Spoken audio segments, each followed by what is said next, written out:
Here are your Court News Ohio top stories in 5 minutes. An Ohio Court of Claims judge heard a lawsuit the week of March 30th where a mother and son challenged the state of Ohio.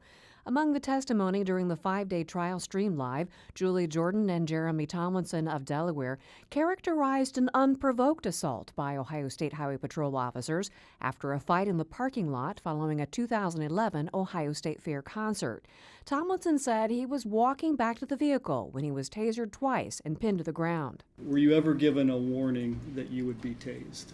No. Prior to being tased, were you ever told that you were under arrest? No. Jordan's testimony included the physical and emotional toll she suffered after being knocked to the ground and then allegedly inappropriately groped by one of the troopers. I really want my life back to the way it was.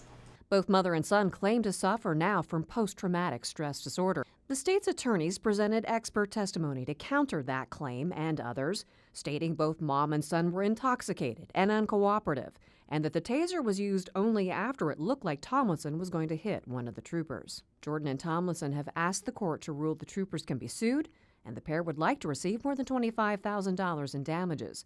Both sides will now submit their final arguments in writing. The 9th District Court of Appeals is in session. If you can't make it in person to the courtroom in Akron, there's always YouTube.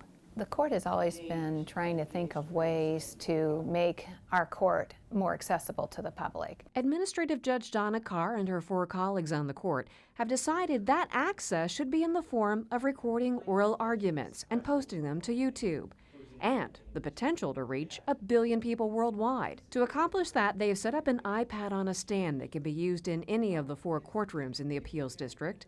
An app helps lower the resolution so they can record several hours of arguments. It's a relatively inexpensive way to provide a public education tool.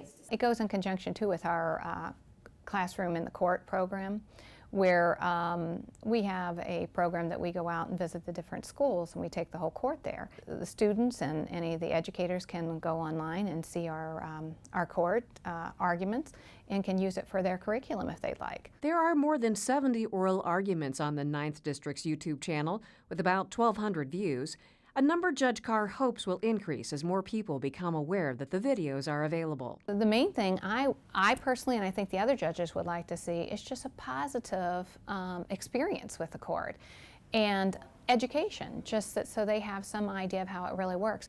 At least one other appeals court in Ohio has tested video recording equipment and is considering the option of providing online videos.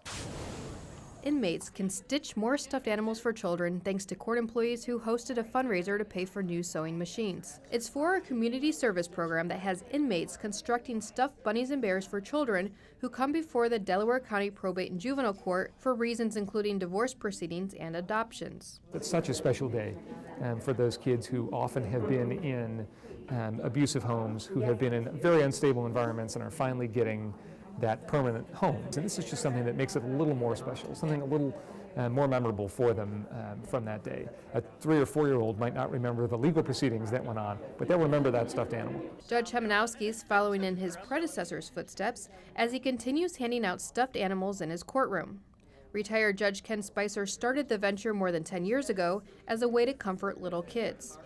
When the two traveled to the Orient Correctional Complex earlier this year to talk about the program, Judge Hemanowski noticed that the stuffed animal creators lacked working sewing machines. And one of the things we noticed was that although they apparently at one point had 8 or 9 operational sewing machines in the community service room, they were down to 3, and 2 of those 3 were about on their last legs. Court employees set up an internal fundraiser to pay for additional sewing machines in late March and raised nearly $600 through a raffle and selling breakfast foods and desserts. A sewing machine was also donated. The staff said they raised the funds for a worthy cause. It gives joy. There's a lot of negative things that could happen here. That's one of the very positive things. There's just something wonderful about the way in which kids' faces light up when you bring that animal out. The inmates and court employees encourage a brighter future to the dozens of children who each year receive one of the stuffed toys. That's a look at Court News Ohio's top stories. Visit courtnewsohio.gov for the latest headlines on Ohio's courts. You can also follow us on Facebook and Twitter.